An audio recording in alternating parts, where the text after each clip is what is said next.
Say hi, Kirk.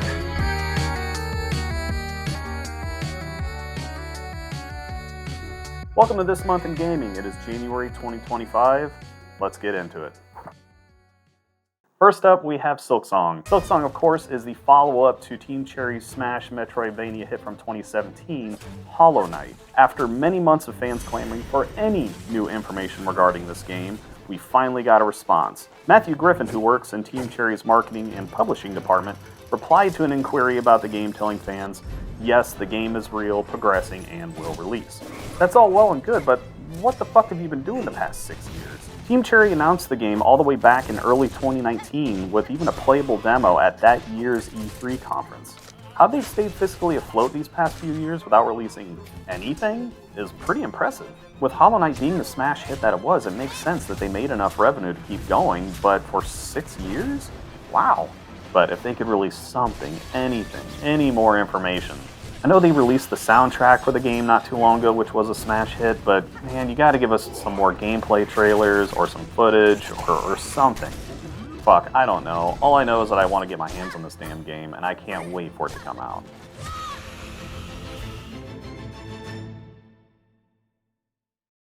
Next, we got Marvel's Spider-Man 2 by Insomniac. The PS5's golden goose from 2023, Spider-Man 2, is finally out on PC. This series single-handedly was almost responsible for me buying a PS4 or PS5. Almost. PCMR all the way, baby. May your frame rates be high and your temperatures low. That's it! Get out of here! Oh, filthy console peasants! If you haven't picked it up yet, I highly recommend it, and go ahead and pick up the first Spider-Man and all of its DLC, and Miles Morales as well. I have personally 100%ed all of it, and it is absolutely amazing.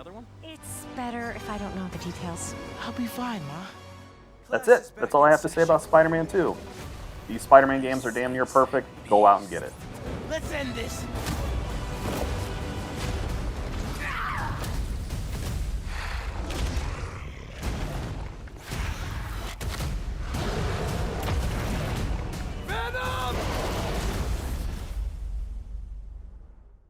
Next up, we got this month's focus, and we're going to change gears a little bit because I have to bitch about Destiny 2. Bungie released their third and final act to their dumb fucking Revenant episode earlier this month. If you're familiar with gaming and the Fortnite-style seasonal formula of all within a given time frame, leveling up and earning rewards with each subsequent level up, Bungie's episodes are like that, only dumber. The first act of this episode launched all the way back in October of 2024, and it had the allure of a vampire hunter-like experience with serious Simon Belmont Van Helsing vibes. Except we never fucking got any of that! Instead, what we got was I could only guess to be some developer's fuck-around side project that, much to their own horror, was unfortunately spotted by some knuckle-dragging manager who decided, hey, let's just do that, because why should we ever put the hard work in being creative? Then, all the right people got together in a conference room clapping and screeching like gibbons to further fuck up this poor developer's project. Continue to expand weapon crafting because it's loved by the community? Nah, fuck that. Reinstate bullshit RNG and disguise it in a tonic system instead, and tell the players it's a fresh way to chase gear. Also, make the system super tedious, clunky, and annoying to use. In fact, just launch it completely broken. Hey, what about the dining event? Let's just do the same thing we've done every year, but add one more baking ingredient, and leave it with a placeholder icon, because why should we give a fuck about polishing our product?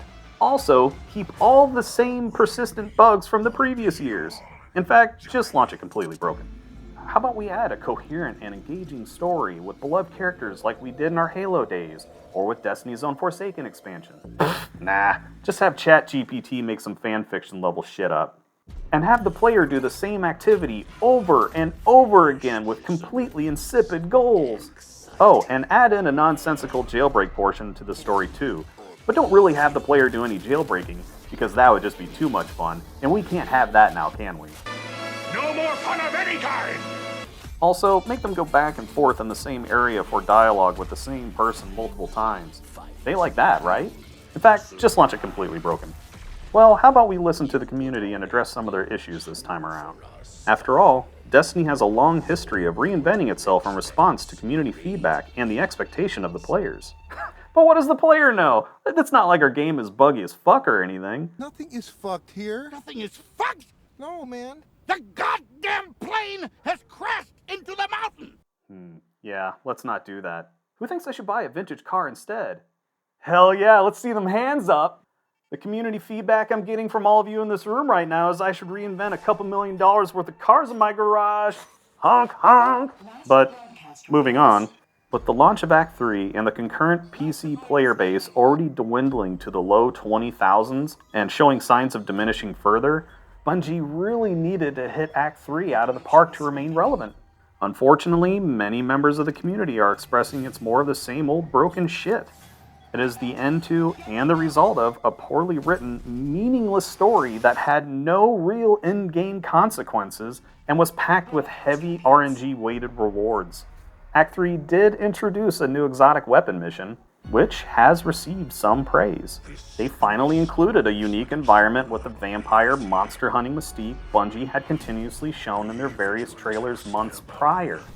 But that's exactly the fucking problem! They were showing it off already months prior, making it seem like that kind of aesthetic was going to be a big part of the overall episode, but until that mission came out, nothing else had it.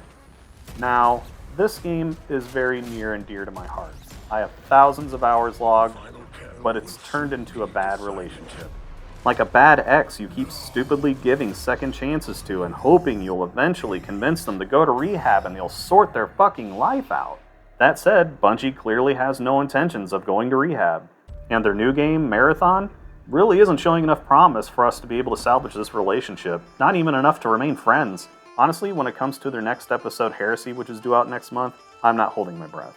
I believe these last 2 episodes have been the final wake-up call that the community has needed to finally decide maybe we should split up and see other people, play other games. Or maybe you're a little more bitter and vindictive like me due to all the time you had wasted. And like I said in a recent podcast episode, I'm ready for their house to burn the fuck down.